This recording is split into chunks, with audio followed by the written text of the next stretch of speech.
Hey everybody! Welcome back to NeuroPsyQ. In today's episode, we're going to be talking about neuromusicology, which is how music affects the nervous system.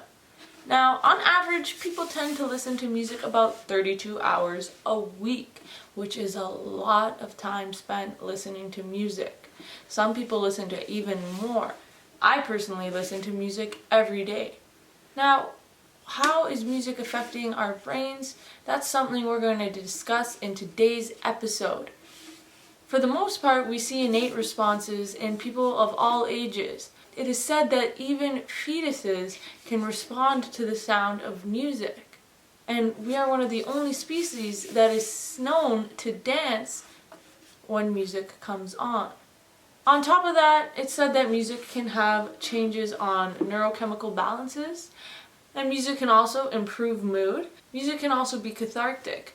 A lot of people listen to sad music when they're already sad because of the process of catharsis or cleansing that can be achieved psychologically. It's also a mood booster and it's good for vicarious emotions. Furthermore, music is good for motivation. It's said that cyclists who listen to music actually pedal faster. And some studies have shown that music can increase productivity. If you listen to music when you're studying, maybe you're one of the people that are using music to your advantage.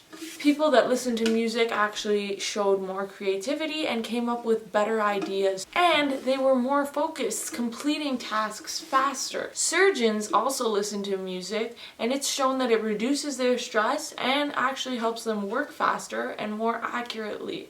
On top of that, athletes listen to music. Lots of times athletes put on motivational music before they play, and it helps them perform better during the game. Another thing is music is pro-social. We often listen to music in social settings, but how can that help us socialize? Well, it is said that music releases this molecule that helps bonding, which is called oxytocin. So overall, music helps us relax, concentrate, and it can energize us. But music can also give us the chills. And if you ever have experienced the chills or a chill running down your spine when you listen to music, that's because of a change in neurochemistry within your brain. That is usually due to the release of dopamine in the nucleus accumbens. But music has this power of bringing people together, and we want to know why. Now, with COVID-19, you may have seen the performers performing on their balconies in Italy.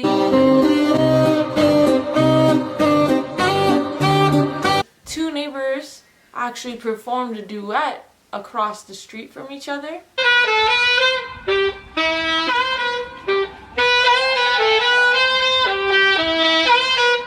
Jeff James in New York City has been performing on his balcony. This is a song for all the New Yorkers. And the Greeks took it one step further, even heading out to the streets to dance.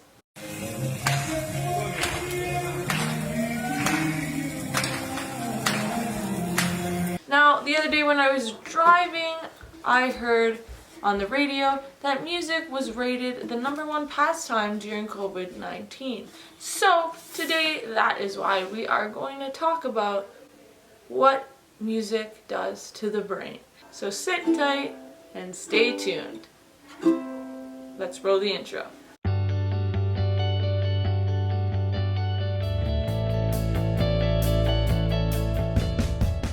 The first thing we're going to talk about is how the sound of music actually gets to your brain.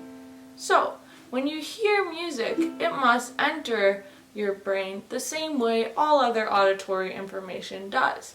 First, we have the sound waves from the instrument or maybe the radio that enter your ear canal.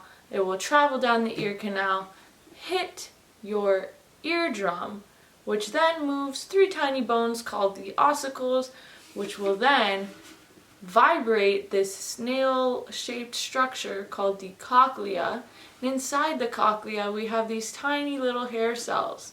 And these hair cells will vibrate with the motion of the sound as well.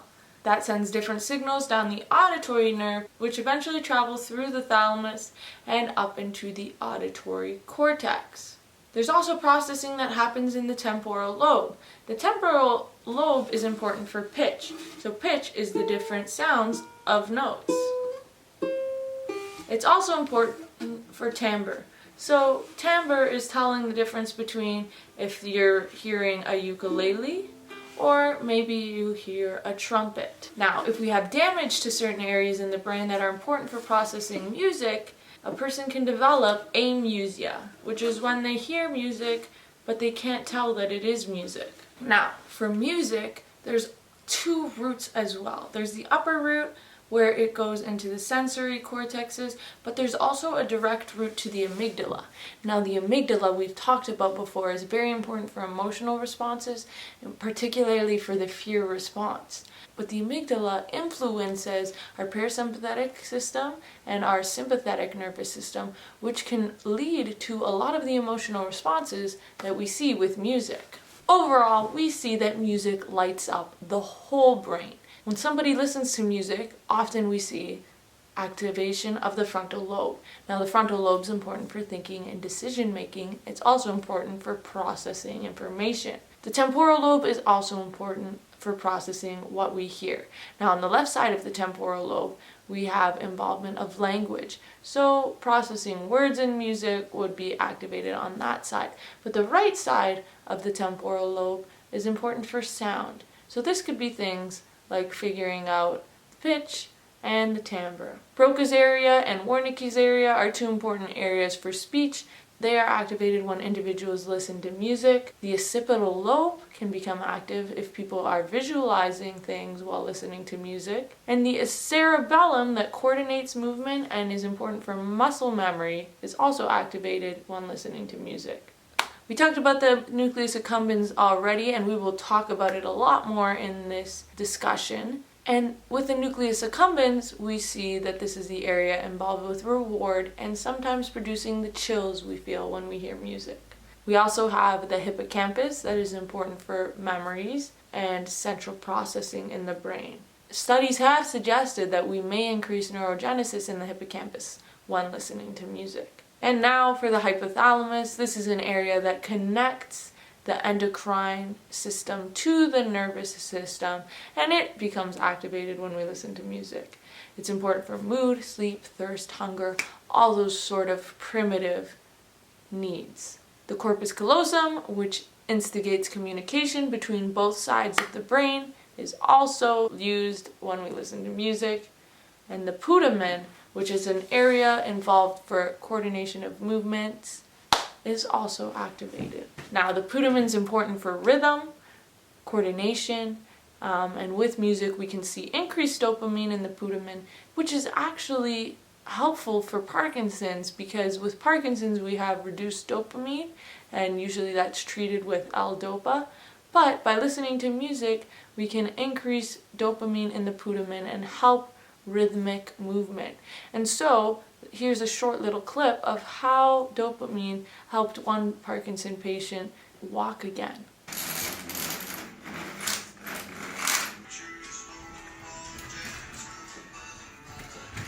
So that was pretty cool. Basically what's happening is, because of the dopamine release in this area that's so important for smooth movement, it's like the patient is being medicated when the music comes on.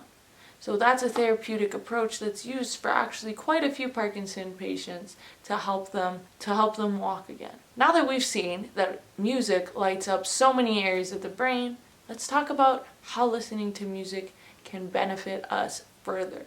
I already said that music influences the neurochemicals in our brain. Daniel Levitin, who is a neuroscientist, musician, and author that wrote a book called Your Brain on Music, wrote a paper with Mona Lisa Chanda that reviewed many of their research articles that looked at how music influences chemicals in our brains. They broke down the chemical influences into 4 categories. Now there's the reward and motivation category, which involves dopamine release that we've touched on. There's stress and arousal, which involves cortisol, cortisol releasing hormone, and adrenocorticotropin hormone. We also have influence on immunity.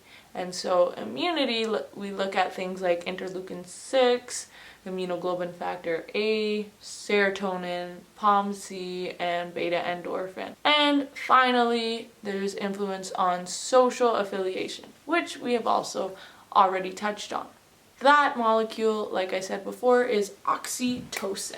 So let's first talk about reward and pleasure. Now, the molecule involved with this is dopamine. Dopamine is a neurotransmitter that we actually have a whole episode about called D is for dopamine. If you want to check that out and learn more about it, you can. But basically what dopamine is a motivational molecule. It is important for wanting and liking. And it's involved in the reward system. We already said this several times, but dopamine can give us the chills when we listen to music. So let's look at the mesocortical limbic structures that dopamine is involved with. We've talked about this pathway thoroughly in our other videos, but basically we have the nucleus accumbens, which is the main area for the reward pathway. There's other regions such as the ventral striatum, the ventral tegmental area, the substantia nigra, but all these regions are important for reward, and the neurotransmitter that facilitates the feeling of reward is dopamine. Several PET studies have shown that listening to music increases regional cerebral blood flow to these areas. Now, that just suggests that these areas become active when listening to music. We can see it when we compare listening to music to rest. In these images, we see that there is more activity when you listen to music in these mesocortical limbic structures. Now, another thing that was witnessed is that when people listen to music and they have an onset of the chills, there's also an increase in heart rate and respiratory rate that are accompanied by the chills. Another study looked at listening to pleasant music versus unpleasant music. So that would be tonal versus atonal. An example of tonal would be a chord that actually sounds right, whereas atonal would be like a bunch of notes together that don't sound like they go together. But here are the two samples of the music that they played for the participants.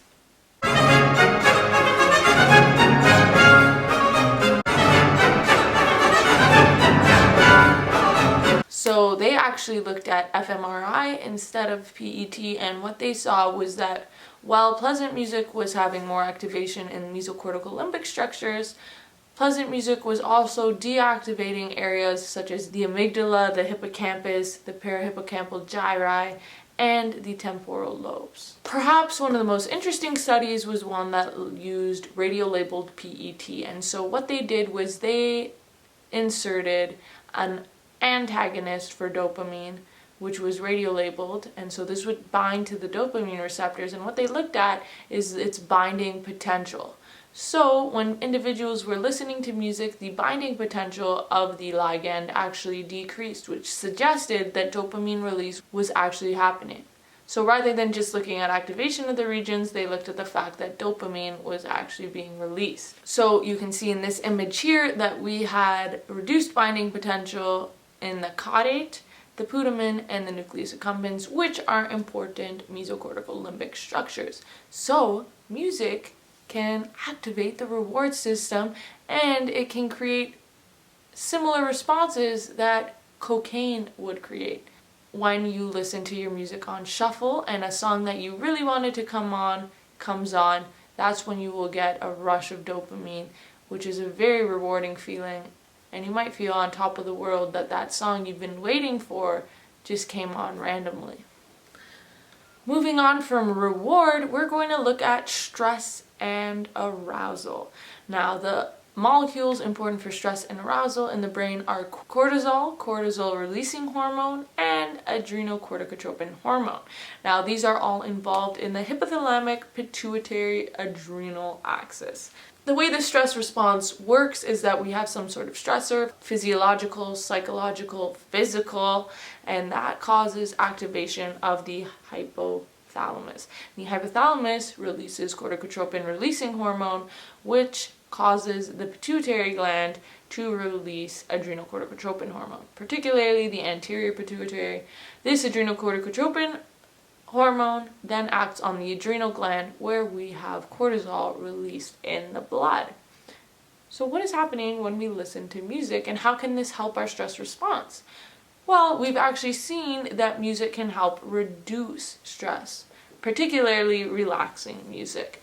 It's been shown in surgical patients, healthy individuals, pediatrics, and sometimes it has even been shown to decrease the need for pain medication after surgery, and it's actually been shown that music can reduce the need for pain medication, sedation, and sometimes before surgery we have prescription of benzodiazepines to help manage stress. But it was shown that people who were told to listen to music rather than take benzodiazepines actually fared just as well. So one study looked at college students, and they were given the Trier social stress test. And so the TSST basically is putting a student in a stressful situation. The student that is in the study has to present in front of a group of people, which is often deemed to be quite stressful for most people. So what was shown in people that were presenting while music was playing in the background versus people who were presenting with no music is that there was less of a stress response in terms of cortisol levels in the saliva. Their stress reduced a lot faster after the presentation. Now, another study that used the same methods showed that these people who were presenting with music on had lower heart rate and blood pressure, and they also had lower ratings of stress. So this suggests that there might be some sort of influence on the brainstem even if we're having effects on heart rate and blood pressure, because these are things that are regulated by our brainstem. Now, one thing about this reduction in stress is that reducing stress can actually improve immunity. But how else can music influence immunity? Studies have shown that music increases the amount of IgA, which is an antibody, a mucus antibody, and so by listening to music, people showed increases in an antibody which can help fight off disease. Also, another study showed that older adults who were listening to music and having music therapy and participating in drummer circles increased their amounts of lymphocytes, and lymphocytes are white blood cells. So white blood cells help us fight off disease, and so they can be a good indicator of health. If you have pleocytosis, that's a lot of white blood cells, that might indicate that you're sick, but then you can have very low white blood cell levels, which is detrimental to your health. So you need the right amount. And listening to music has been shown to increase white blood cell count. Now, with the immune system, we have our innate immune system, which is things like our white blood cells that fight off disease right away. But there's also the adaptive immune system, which is when we develop antibodies for a certain disease so we can recognize it later and fight it off easier later. Both of these sectors of the immune system have been shown to be influenced by psychological factors, and it's been shown that things like humor, laughter, and optimism can help increase immunity. So how can music help this as well? Well, with group singing exercises, people were shown to reduce their amounts of interleukin-6, which we've talked about in a lot of our COVID videos as being the molecule that causes the cytokine storm. So basically, interleukin-6 is a molecule that causes this intense immune reaction which can have adverse side effects. So reducing this inflammatory protein can help our body stay healthy. Lastly, let's touch on social affiliation. So we talked about the group drumming circles, which is a very social activity. Now, music can also help promote socializing and bonding because of the fact that it helps us release oxytocin. Oxytocin is usually released during group activities. It's also released during rhythmic activities, so things like dancing or listening to music help the release of oxytocin. But also, if you've ever seen a mom with her baby trying to calm it down or stop it from crying, or even just holding it, often they rock their baby. And this rhythmic motion is said to perhaps be related to oxytocin. So this molecule that's being released when we listen to music helps promote trust. And actually, some studies have been done on these singing mice where they've seen oxytocin release in a lot of the regions in the brain important for memory. They saw that mice who were knockouts for oxytocin were less vocal, and that hamsters who were injected with oxytocin were actually more vocal. Nonetheless, music can help with bonding, which might be why sometimes people gather around campfires and sing songs and feel connected to each other. Now, one last thing I want to touch on is the ability for music to make you smarter. Now, this might be a little bit of a stretch, but music can help people's brains develop. And it's been shown. Now, perhaps one of the most controversial papers published about music was the one that brought the Mozart effect to light. So the Mozart effect is the idea that listening to Mozart will make your baby a genius. This idea first came about when a paper was published in Nature back in 1996. Basically, kids were given an IQ test, and then they listened to music, and 10 minutes after they were given an IQ test again. And it showed that their spatial intelligence improved after listening to music. But this was a short-lived effect. It was only 10 to 15 minutes after, and there were never any justifications for a long-term effect made. And the scientists acknowledged this, but the media blew the paper out of proportion, and all of a sudden in 1997 people everywhere were buying Mozart CDs for their babies. Maybe music actually does align cerebral neuron firing and help the formation of connections in the brain, but we don't know if it's a Mozart effect. If anything, playing instruments is more attributed to making an individual smarter. Musicians tend to have thicker corpus callosums, which is the area of your brain that connects both hemispheres together.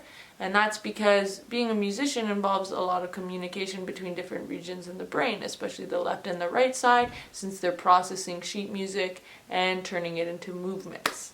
Furthermore, older patients who were musicians when they were younger show less neurodegeneration.